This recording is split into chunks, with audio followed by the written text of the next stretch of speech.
a new champion. The final lap to immortality. Ladies and gentlemen, this is the MPL Philippines Season 16 Grand Finals!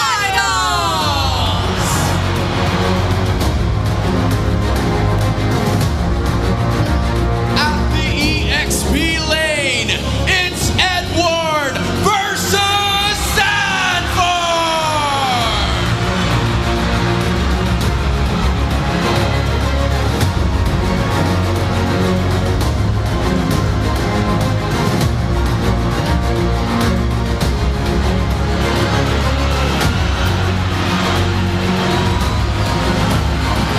In the jungler, it's Demon Kites versus Carl TZ.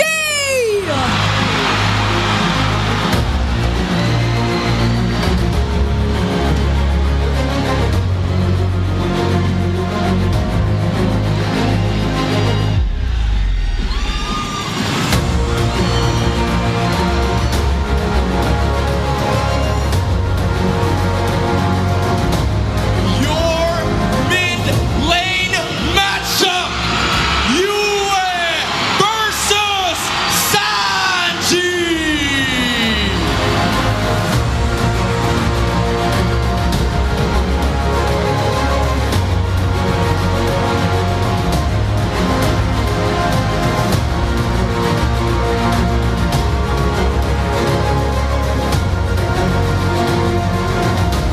Make way for the roamers.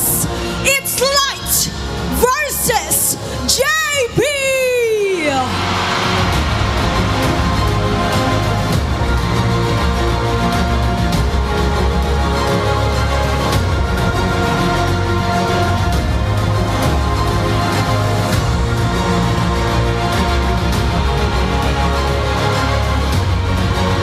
Hold on for the gold lane!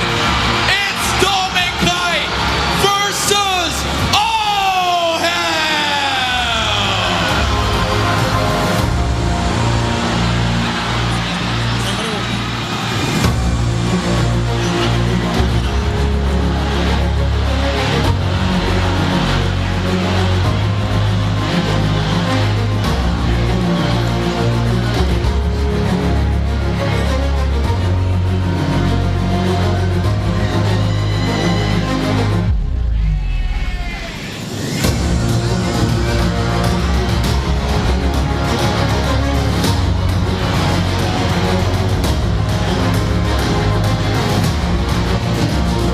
Standing strong with their coaches.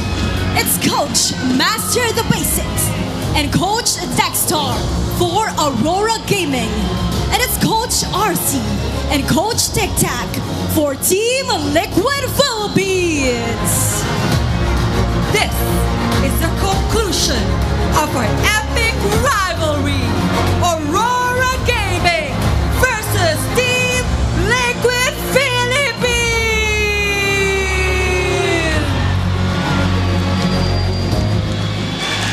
What a spine-tingling entrance we have for our teams. First up, it's Aurora. Aurora, who only ever lost once this entire season 16, and they're planning to make that record even more than 16, if I'm not mistaken. They're on the road to making it a 16-1 if ever they do get to secure the grand finals. And they're fighting off against Team Liquid Philippines, who, like mentioned in that VTR, looking really angry and showing it to TNC yesterday. I wonder if that's going to be pretty much the same TLPH that we're going to see today. They are still on the road, the golden road, and doing it in style in the Golden Stampede. It's the first step. It's the first step to actually starting that Golden Stampede. And even if you look at their team head-to-head, even overall statistics for across all the teams, it's always these two who seem that they have very close statistics to each other. Probably, as pointed out in the Howl, we have to pay attention the most to Team Liquid Philippines and their early game capacity, because you could see it in their first blood percentage. But Aurora is a team that I feel have been really on point in terms of execution, that you can't just feel as confident in securing those early turtles when you're up against them. They're teams that are based on macro, they're teams that are based on micro, and those are things that you can say pretty much for both of these players, both of these teams. Each and every single one of them so proficient. Again, one play style against another, we're seeing so much more first bloods happening for Team Liquid Philippines ever since the playoffs did start, and we might see that today as well. That early turtle, I think they have like a 90% contention rate, 96% contention rate for Team Liquid, and Aurora really winning out in terms of the bigger mid-game to late-game team fighting. I think we could see that. Again, side selection here is going to be crucial as well. Aurora coming out with the first pick on blue side. Yep, both of these teams actually would prefer the blue side, so this is definitely going to be advantageous for Aurora, especially as we've observed in previous drafts, in previous games that they played, that they wouldn't even hesitate to prioritize a comfort pick if need be, especially if they or the opposing team, which are now Team Liquid, put so much emphasis on a particular player, on a particular role, in hopes of choking out the hero pool. They would not even hesitate to go all the way for a first pick Granger. We have seen hero pools getting choked out yesterday as well, so I completely agree. And we are going to head into the draft, the ever so crucial draft for the first game of the grand finals. This is going to be so good to watch for sure. If you're like a guy who likes nerding out on stats, it will set the tempo on who is going to get the head start. Especially now that we've entered the playoffs and just saw a lot more unique heroes pick. And these, some picks even, just appeared for the first day and have always been prio banned ever since, such as the Yu Zhong. And I think that was also highlighted in the Howl. But this is the legit countdown, right? This is it. It is counting down to it. And here we go. Getting into the drafting phase of one of the most crucial games of the season. The first game of a best of 7. I wonder what map we're gonna see for our first game. It's Expanding Rivers. All the more do you have to pay attention for the Doming double, but I think we also have to look at what hero he actually gets to pick up first, because I think Aurora are slowly starting to change things up a bit too. It's never gonna be the Harith option for Doming unless, right? Because I don't see it banned just yet. Unless it's like the very last phase of maybe Red 1 or Blue 3. Wait we're not going to be sure quite yet. YSS is going to be out of the table here for Carl Tlph. Been very happy to pick that up. So they actually opened the Harith, which was always denied of Domingkite for the longest time. That's right. But things have changed. It feels like a trap, though. I think that's the reason why they're going to be so happy to do that. Yeah. At least banning on the Lancelot is pretty solid for both Demonkite and Carl Tlph, but what are they thinking here? Yeah, because I don't think we even got to see the Harith first pick anymore in the previous No, absolutely days. not. But this is Aurora, which is why I'm really trying to look at what the option is going to be. But instead of that, there you go. They go for the Fredrin first pick. Which and now there it is, right? It's crazy. Now it's the Harith who is going over the Tlph, who seems to be very happy to take that very quickly, right? It didn't even take a few seconds. They locked it in right away. Yeah. But we're talking about that Fredrin, Brigida. We talked about how crucial that Fredrin is, especially for players like Carl Tlph. Yeah, the CC is also still open.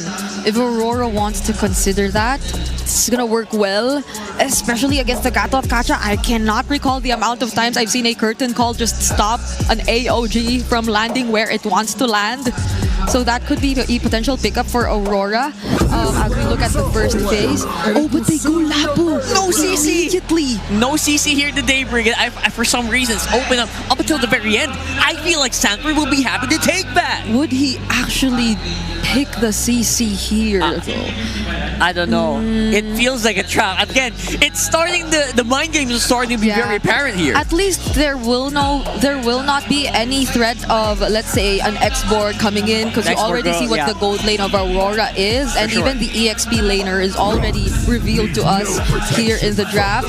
So they're just gonna go very tanky, and this is gonna be jungler, right? That's gonna be jungle, yes. 100. I feel like it's 100%. Because yesterday there was a Gatot in the EXP, but I doubt that's gonna be the case for this matchup if you're up against the Lapu Lapu. It might be a bit too slow if you go on XP Gatot, so that's my theory here. You want to be able to give that to JP, have some sense of control. JP has also been using the Gatot Gacha to block a lot of the bullets from Grangers. We've seen that yesterday, and I think we will see that here today as well. Even when they were up against the likes of a Novaria, he's just gonna be very... speaking of... they take out the Novaria immediately, but he's been very efficient, even prioritizing Twilight Armor just to make sure that he gets to tank everything for his team. And JP is really very comfortable with the Gatot Katra, which I like, and that we're seeing right now in Liquid's lineup. But they might go heavy on the mid lane bans. You could see the Novaria already being taken out.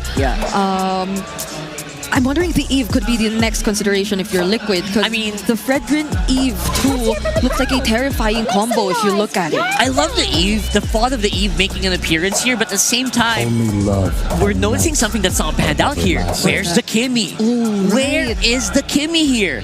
Where's it gonna slot in? So usually that has been on the first docket here for a lot of our games. Yeah.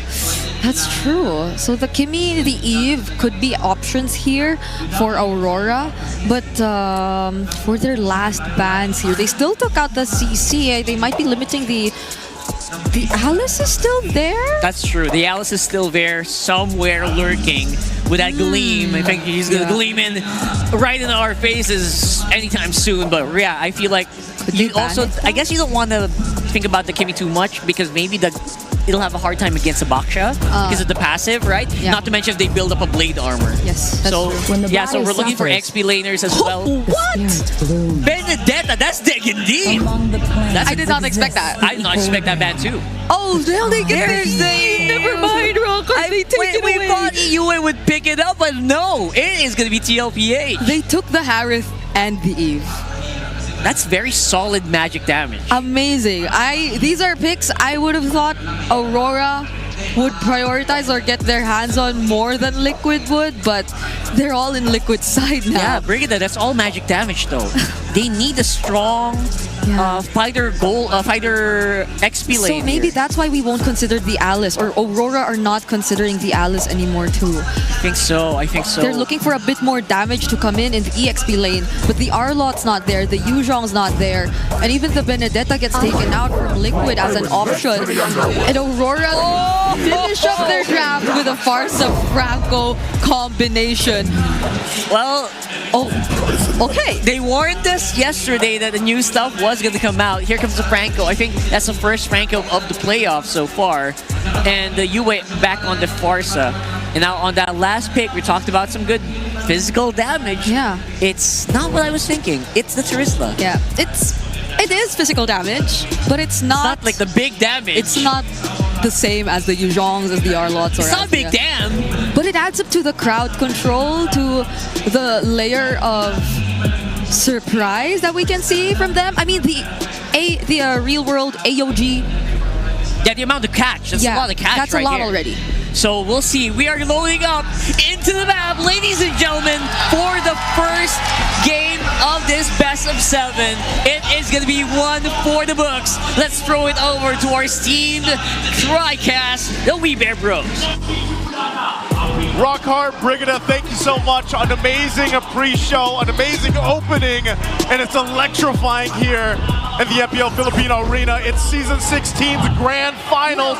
It is us, the We Bear Bros, Nice, Leo, and Redmar, to take you guys through, hopefully, 7 games. Ooh, 7-game Grand Finals, and we're in for a surprise. Light gets his Franco back. Liquid did everything they could to deny UA heroes in the second phase of the banning by taking away Sicilian and Ovaria, but he still ends up with a really great pick in the Farsa. Franco and Farsa together in the center of the map. But we're starting to see here again, with more Eves, we're getting reminded why Eves is such a nuisance now in this current metagame. Once she starts getting cooldown items on her, bro, she's gonna deal damage really quickly. In terms of the emblems, nothing too crazy, still pretty much run-of-the-mill. The reputation on Lights Franco rings true even in Season 16. Undefeated going into this game. So you know that even if the drafts kind of regressed to a pre-Project Next status, Yeah. everything that we've learned through the playoffs rings true. It's really interesting to have this specific draft for Game 1. I think the draft alone, no matter how many games we get, we're going to go through its own evolution. You know, we've seen very different shades of the meta already because of the way that Project Nest came smack dab in the middle of the season, that I think from draft up game to game, we'll see that shades of the different meta. Because, I mean, when was the last time, you saw the Eve and even the Turisla pop up for any of the games through the playoffs? Yeah, typical rapid boots rush there for the Franco. You mentioned the Turisla. Team Liquid Philippines just decided to build a wall of beefy bodies because they know that Aurora loves to play a very tight formation, especially around Yue, having an artillery mage and then Dominkite having a Granger as well. So Liquid is going to look to stampede.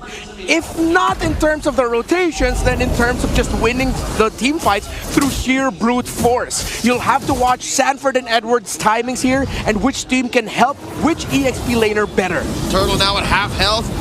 Carl TD rolling Demon Kite out of that pit. RWM the answer. Sanji catches a good amount of salvos.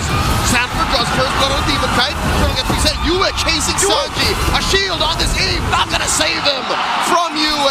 And Yue's way behind enemy lines. How's he going to survive? Like it's the flicker back. Surfing it up to Demon Kite. He is ready. And in comes Kiel. Serving up a kill for the cavalry. And look, Yue still alive. Is he going to be able to escape this? He has wings by wings. He's trying. Yue, No way. very low. No one gets him. He survives. A big overcommittal there by Tlph. Aurora will get this turtle. Okay, they talk about a fight for the first objective of the game, and they went back and forth. They traded for kills, but ultimately that objective goes in the hands of Demon Kite, and so they get that. Again, they're holding on to this very minor lead for TLPH. You saw the stats there, by the way, the win rate between a classic gold lane matchup that we see in terms of the heroes, the Granger versus the Herod. Interestingly enough, that TLPH got that Herod too, because we all know, we've been talking about it all season, Domin Kite is probably the best Herod in the season. Oh yeah, definitely the best record, best performance, rarely loses lane. Now he has his hands on a Granger who decided to rush a Hunter Strike. Nothing too greedy, not going for the Sky Piercer rush. Of course he's going to be second building that, but a different flavor. AOG coming in. Daddy JP. Someone forced by OHEB. Light in the middle of it all. Real world manipulation. The answer. Keep it. The homecoming hero down. Light bites it. Great use of the real world manipulation. No more Zaman Force here. Here comes the clap back by Aurora. Then an airstrike coming through. Several salvos caught in by the patriarch of the cavalry. No dice. They did get the revitalize down from JP. Part of this too. Oh, hold on. XP later is going to be duking it out, but Sanford should be able to get away. Edward really stretching the limits of the body of Smith at level 6. Both XP laners just back off. Yeah, and you see there, one of the secret matchups that you can pair up against a Lapu Lapu, if you have a good team building around it, pick up the Turisla. Yes, initially, once you bring out the Raging Slashes through the Bravest Fighter, once that's gone, the damage of the Turisla actually just sort of evens out the battle. So it's a bit of a dead lane. We're waiting to see which team's going to be rotating towards the EXP lane more. But I think they're going to be okay with just leaving it as it is because both of them can manage well. They're just looking to outplay in terms of the objectives. Hopefully Team Liquid Philippines doesn't do the same thing that they did in the previous fight, which was take the fight right at the very edge of the RWM. What a hook! JP standing his ground. He knows that there's very little follow-through. All right, Hook's going to land here. They're in position. We got to watch out where Sanji decides to set up this RWM, but they're just going to blitz the turtle. Liquid denying rollout response. An AOG called back. They will have to wait, and oh my god, the damage from Liquid! Edward and Demon Kite gone immediately. You just got dudes jumping all over the place. The cavalry has evolved. They have wings. Big, beefy boys slapping meat. That's it. That's what we're talking about. Just brute force, throw bodies, burst damage, play around the RWM, and it looks like Aurora aren't completely ready for this type of Liquid lineup. They're used to having Sanford a little bit more, like a lot of technicalities with his EXP laners. This time, it's simple. Flicker and use the penalty zone. It's a tale as old as time. Fundamental MOBA tactics. Dive comp versus poke comp. The poke isn't ready yet, so Liquid take advantage. Yeah, actually you said the best. The poke isn't ready yet, but when things even out, that's when Liquid need to slow things down just a little bit, because if they're not careful, Aurora have a fantastic counter-punish lineup once they have their items locked in for the Farsa and the Granger. Hell, we're already starting to see teases of it. The fights of Liquid are getting expensive. They have to commit a lot to get a big win. It's interesting how it's happening too, because it's a different kind of pressure from Tlph because of the fact that they have a penalty zone paired up with a Flicker, and then you have JP jumping in as well with the AOG. So for Aurora, on trying to adjust to this, trying to go ahead and not, because you have to think about how much ground can be covered by that for Tlph. That's the problem that Aurora has to deal with. So I'm almost thinking best thing they can do is if they're able to get a pick off from Light, take out at least one member from Tlph. That should give them some of the advantage. I think the hard part too is for Yue and Dominkite to actually utilize the space they have. Oh no. All right, that's 2-on-1. Sanford eating quite a bit from this duel from Aurora. Edward and Yue lay down a smackdown on 40, sending him home. Okay, Team Liquid Philippines need to find position again for this turtle. It looks like it'll be an advantage for them, but Aurora, they are healthy enough to fight into this. Waiting for the feathered airstrike of the Farsa to come back. Dominkite now has a Sky Piercer, so Liquid has to be careful because a big turn by Aurora will hurt. Okay, they're going to start up half health on this last turtle of the game. Demon Kite and Carl facing off. There they go. Edward into 4. JP intersecting Demon Kite. Can Edward get out of here? Feathered airstrike. Do it. Backing off. Summon force by Oheb. Edward already down. Demon Kite follows quickly. Aurora can't find nothing. JP with the zone. Perfectly timed so that Demon Kite wouldn't even get in range. He didn't get to use the retribution there. Carl Daisy, very easy for him despite the entry for Edward. Again, this is why we wanted to point out the importance of the timing of the entry between the two EXP laners. But there's also a Gatos Cacho for the side of Liquid. Liquid walked away with so much. They took the turtle, went the threat mid. Carl Daisy drives by Grand Theft Orange. 4,000 gold up. This is looking like a stampede. All of it's distributed pretty much evenly across the lanes too, except for that gold lane, man. The gold lane difference right now, I think, is really playing into the stats that we mentioned earlier with the Harith versus Granger combo.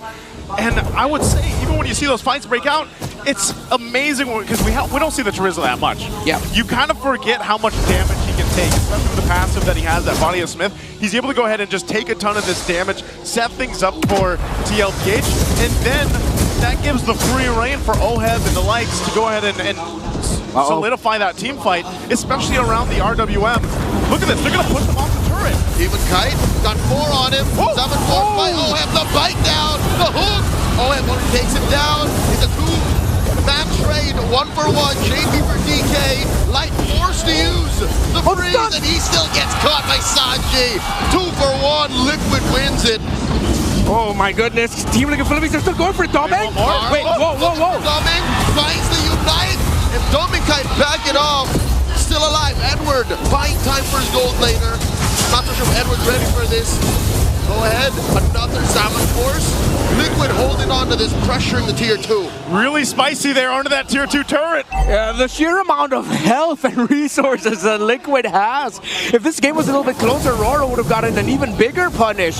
But good that they were able to balance things out with the light hook and flicker plus the bite.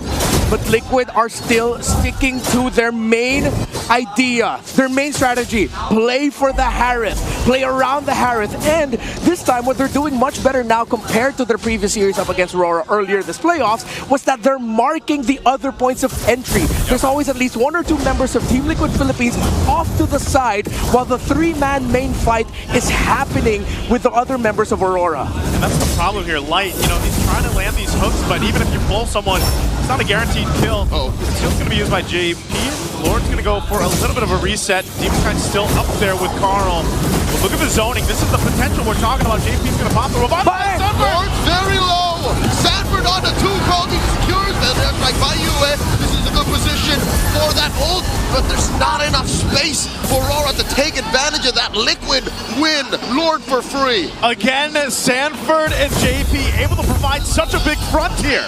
Yeah, they have fantastic item builds here. Already full build the anti-cuirass for the Turizla. While JP, I love that he went for Dreadnought armor, didn't full build that, and then went straight for the Athena shield. That's why he can just stand in front of Aurora right now and act as the secondary Turizla. While Sanford's also the secondary Gacha. The interplay between the Roman EXP of Liquid is what's giving Aurora so much difficulty, because they're both too tanky. Yeah, this is what we were saying earlier, you know. UA is going to be a big part of that damage profile on the Farsa, and Domenkite's going to have to get there on this Granger. And it's been solved by TLPH, at least for now. They still maintain this lead. They're going to have to set things up here, deal with this Lord that's pushing up on the top side. They'll most likely lose that tier 2 turret. But now for Aurora, what can they do here on the defense? What are they capable of turning around to get this game in their favor as they face down that 6k deficit? Well, if they have the reach, this is a perfect defense comp that Aurora has. If Liquid decide to throw bodies and mess up, it's going to be dangerous. They forced the flicker out of Domenkite, so let's see if Liquid will force any issue. But the thing is, there's no minion waves at mid, but they might try to play through the Lord. The minion wave at bot not going to be enough, but nah, they can't risk it at this point. Again, they have the Farsa, the Granger, which is already up to a Malefic Roar, so they have to be careful. Will Robo dump bottom. Domenkite was fighting for his life. They will save this tier 2 in mid, but at 12 minutes, Holy Shields just retract anyways. Aurora does well to defend against that first Lord. This is a bit tough too, because when you get to this point of the game, and you're really thinking, Aurora, how do they turn it around? Might be it's that next Lord, but they have to figure out the puzzle here, man. The puzzle is TLPH's objective fighting. That box, literally the box they're able to set up with the RWM is, I feel like, problem number 2. Problem number 1 is getting past JP and Sanford, setting things up before they even get a chance to get in that range. So the job for Aurora is even more difficult. I mean, even Demonkite can sit in front of that all day he wants, but if the rest of the team can't join him and he's zoned out, he's going to continue to die like he has. Yeah, already up to the Magic Lantern after the glowing wand for that Eve. You see the Lapu-Lapu and Fredrin both had to build Radiant Armors.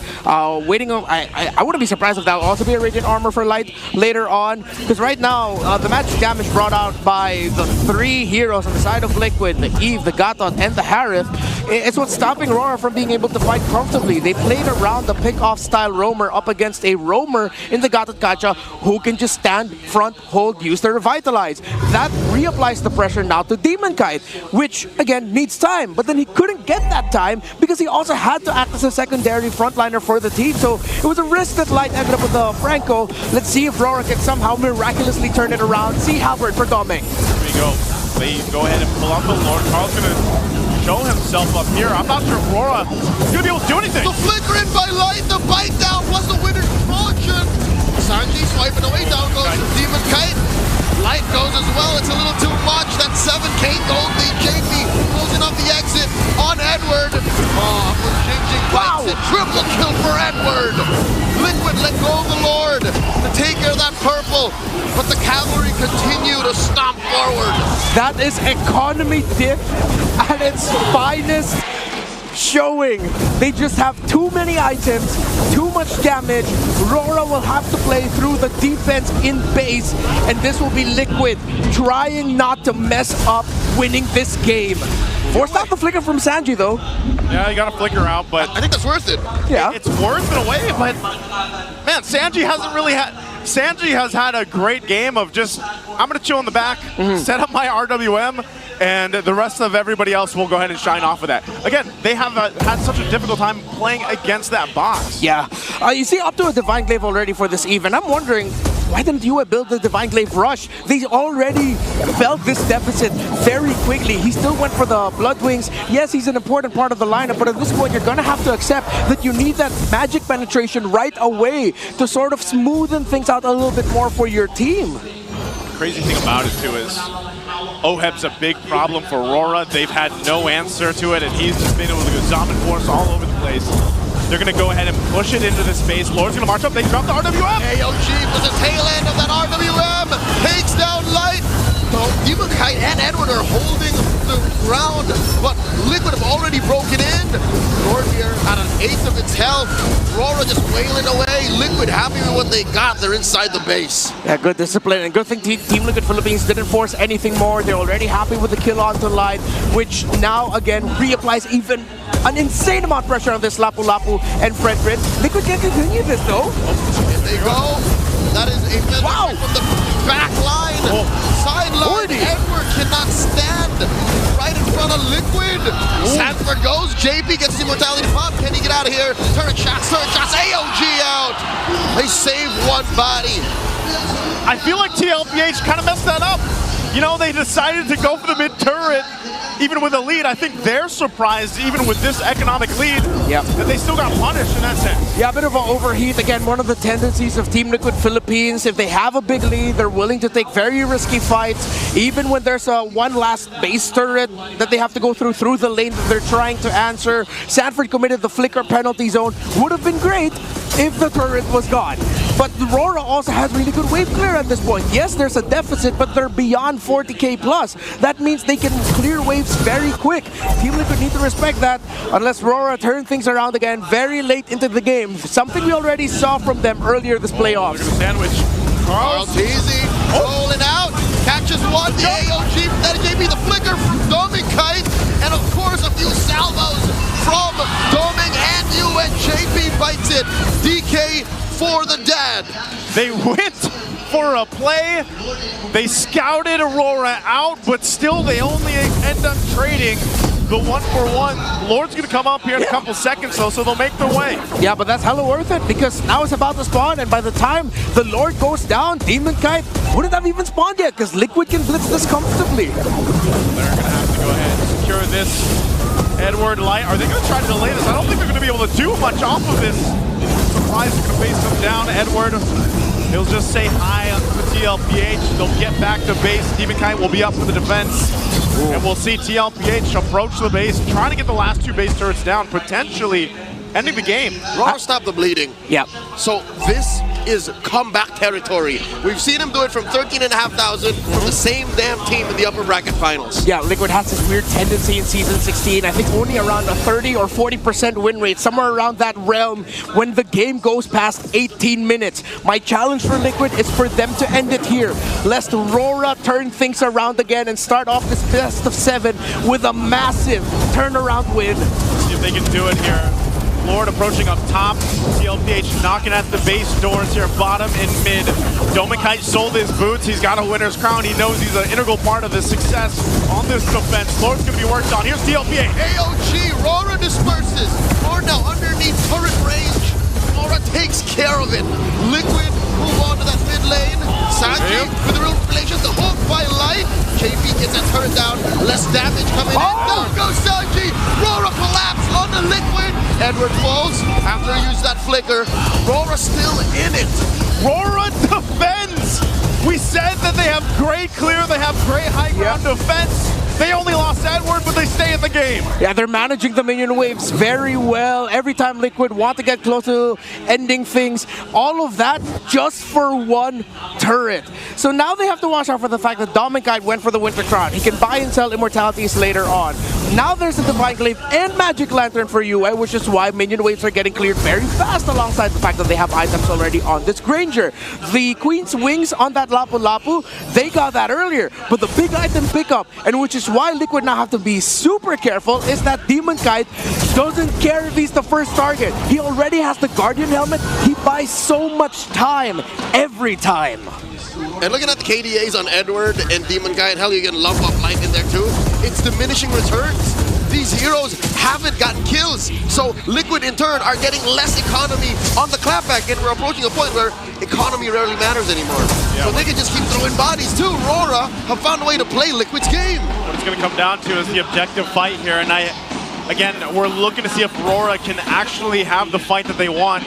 They've been leaning towards light to go ahead and get the hook, you know, to make a play there. Yep. But they might just have to full on decide that we got to go ahead and contest against TLPH for this next Lord coming up in less than 30. Yeah, I think the main line of communication now has to be San. It has to be Sanji and Sanford. When Sanji wants to drop down the real world manipulation, Sanford has to be ready to look for Yue. Because the reason why Sanji got taken out in the last siege was that he dropped down the RWM, initiated, but Yue was free to be able to help reach Sanji, and those extra feathered airstrikes and eventually the cleanup by Aurora was what took him down. So the Terizla and the Eve have to talk together, work together, and sync their ultimates so that Sanji will be safe. And even if Edward dives him, there won't be a clapback from Aurora. Well, here we go. Lord's up. It's evolved.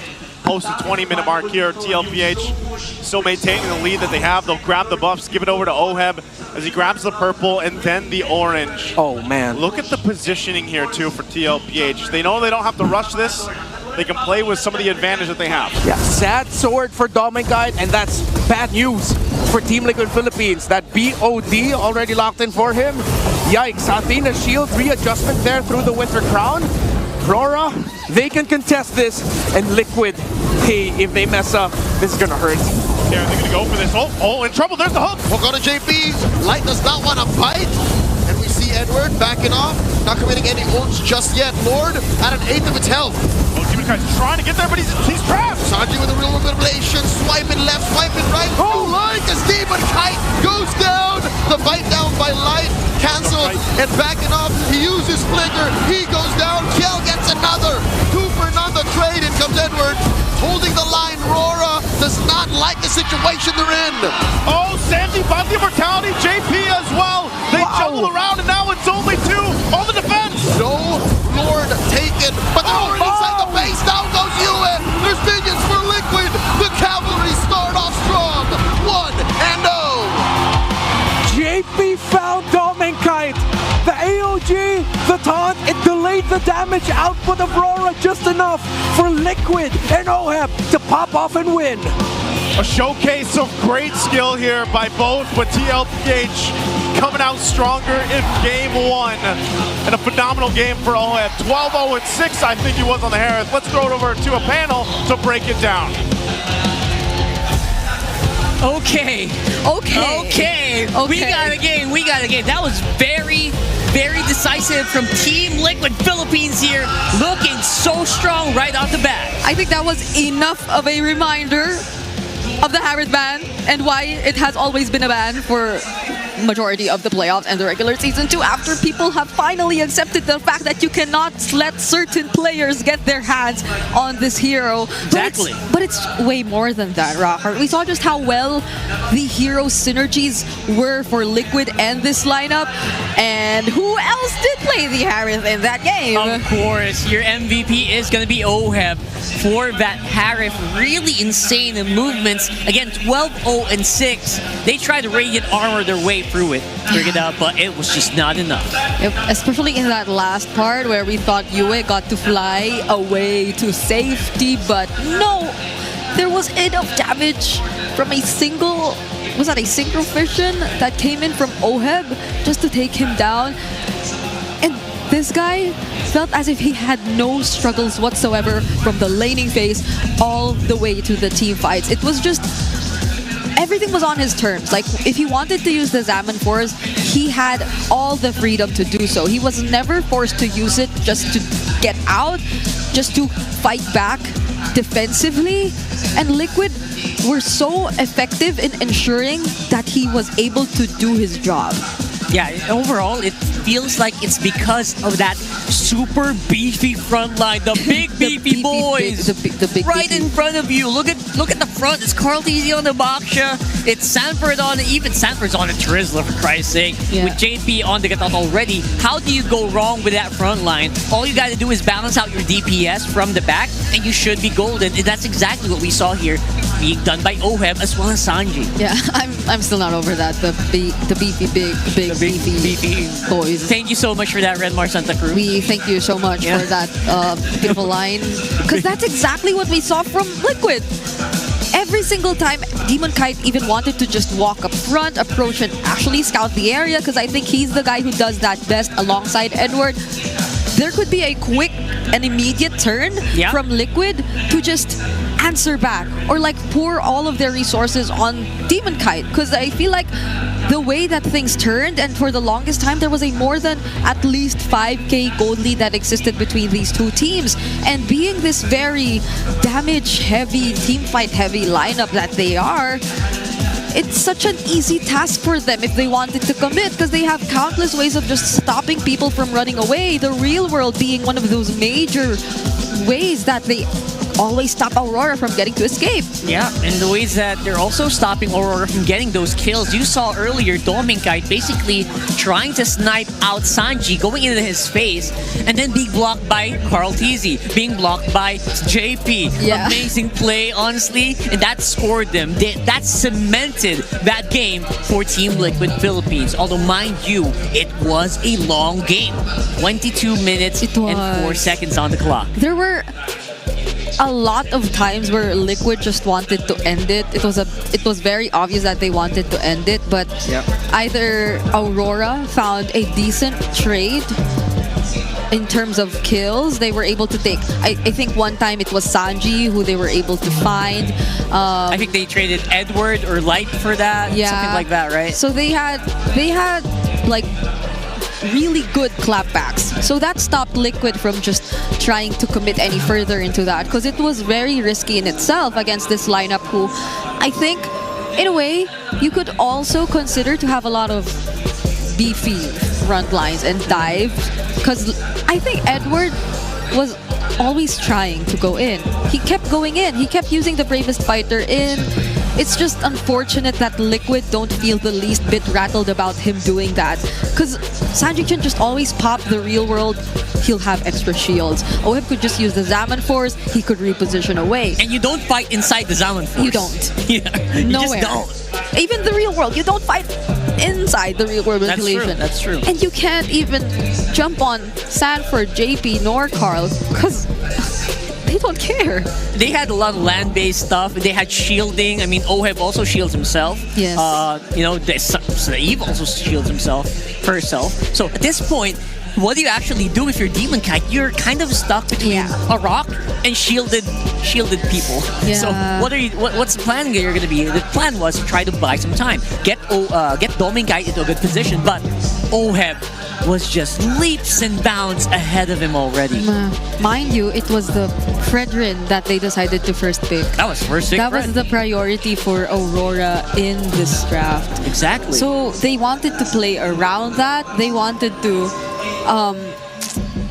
actually go for this utility lineup, but they probably didn't see this coming. Like, yeah. I don't know. I think the Harroth's been gone for a bit too long that maybe not even Aurora were aware that it was actually available. Like, we as an forgot option. that it's a thing. Yeah, I'm glad I actually just out of the blue suddenly recalled that, yeah, the doming double is something they should pay attention to, especially Yeah. if he gets the Harroth, but he's not gonna get the Harroth, right?